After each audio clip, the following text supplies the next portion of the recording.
Naffe twesiime mukama omulundi ogusookedde ddala mwebale kusiima kw'abanange bona tubeera tukwogerako ebbanga lyonna tubeera tusiima busiimi twavaako Sheikh Muzata yali musomesa wange abantu nga mmwe bwe mubanga gye muli naffe abali eyo buli muntu ndowooza alina kyategeeza ku ggwanga lye naffe tetugezaako obaolyawo kwejjayo mu mbeera obaolyawo etatiitidde nnyo.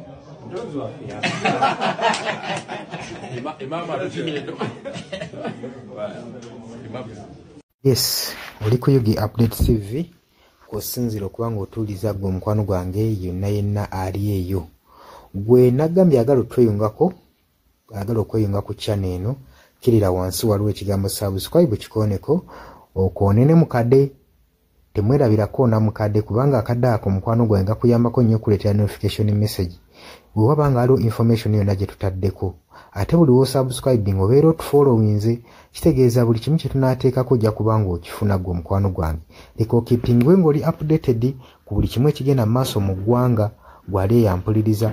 Abali mu Qatar, Oman, Dubai, Saudi Arabia, abali e Dubai, abali mu US, abali mu UK, abali Canada, abali mu South Africa, namwe abali mu Rwanda, Kenya, nalekaani menyani, namwe abali mu Asia, matumiddeko nnyo mwe bali kwekumira ku Yugi Update TV. Mwe mbeezezzaawo amayengo gano aga Yugi Update TV.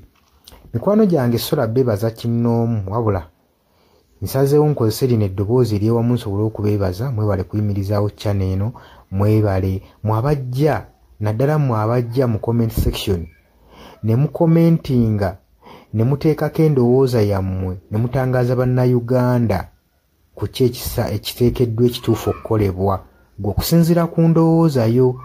So muna batajjangako mu comment section, mbakubiriza okujja mu comment section muteekeko ebirowoozo byammwe mutangaaze eggwanga ku biki byaba bagenze mu bukyamu ne bikolebwa mu bukyamu eri bannayuganda.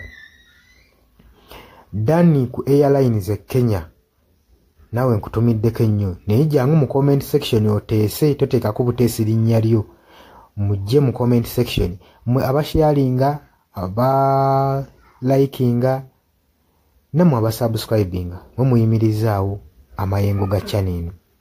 Enamba y'essimu gye mbateeredde awo eya nooti 726 nooti emu 679.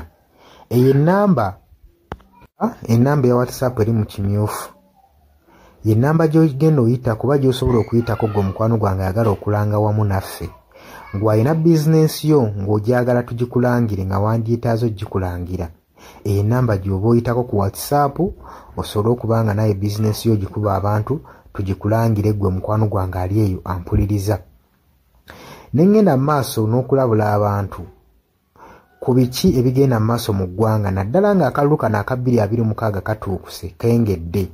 Kati buli muntu alina kubeera vigilant, olina kubeera bulindaala oleme kutunda mwoyo gwo gwe omukwano gwange. Waliwo abatunda emyoyo gyabwe olw'M1,500 sukaali.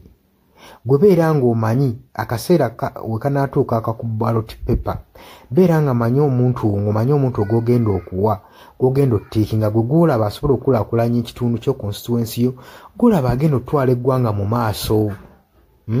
Bannange tusibwa nnyo akatambaala mu mutwe mu biseera nga bino.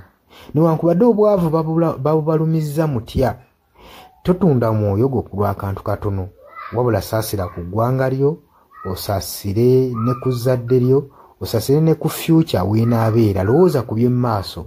Weewaawo abamu muyinza okulowooza ng'ebyo tabakwatako nga tebikwatako, naye ensobi yonna yonna ekolebwa eiza relative wo, sengaawo, maamawo, kojjaawo, biyinza otutuuka ng'ekyo ekizibu gwe kyetooloddeko ate olaba ebikwatirako biyinza otutuuka essa ne byetooloola ne bifundikira nga bikkutteko gwe omukwano gwange ali eyo.